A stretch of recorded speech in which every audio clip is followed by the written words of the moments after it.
তো বাড়ির বাবা মা বেশ কিছুদিন ধরে বলছে যে বিয়ে করে নে, বিয়ে করে নে, বিয়ে করে নে। তা আমি জিজ্ঞেস করলাম বিয়ে করা এত চাপ কেন? বলে সিজন চলছে, বিয়ে করে নে। তাহলে সিজন তো ডেঙ্গু মশারা চলছে, তাহলে মশা দিয়ে কামড়ে নেবো?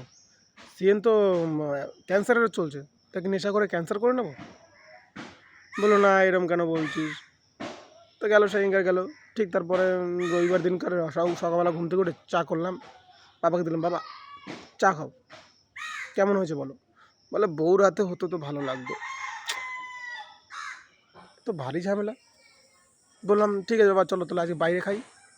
বলে বউ হতো তো রোজ ঘরেই খেত। তাহলে বউ হতো রোজ বাইরেই খেত, ঘরের খাবার খেত না। শালা শালা 18-19 বছরের বাচ্চা কাচ্চা বিয়ে করছে। তাই আমি জিজ্ঞেস করলাম কিরে তুই বিয়ে করছিস তো কম বয়সে? বলে না, নেশা লাগছে বিয়ের। শালা বিয়ে না সিগারেটের গোলা এটা? তুই খালি নেশার জন্য বিয়ে করবি? এটা কেন মনে হয়? আমার বাবা মা আমাকে বলছে যে তোর সঙ্গে যত বন্ধু, সব বন্ধু বান্ধব বিয়ে হয়ে গেছে, দেখে কিছু শেখ। শালা ওদের দেখেই বিয়ে করার ইচ্ছা হয় না। শালা 3-3টে বন্ধু ছিল, এত ভালো ছিল, এত মজায় থাকতো, এত খুশি থাকতো, ঘুরে বেড়াতো, হো হো করতো। শালা বিয়ের পর রক্ত ছোটা মশা চুষে নিয়েছে রক্ত পুরো। শালা সবসময় টেনশানে থাকে, কী করা যাবে, কী করা যাবে। বুঝতে পারলো তো? বিয়ে করলো, বন্ধু বান্ধব একটা বাচ্চা নিল। একটা বাচ্চা ভালো না, দুটো বাচ্চা নিল, যে ওর সঙ্গে খেলার দরকার।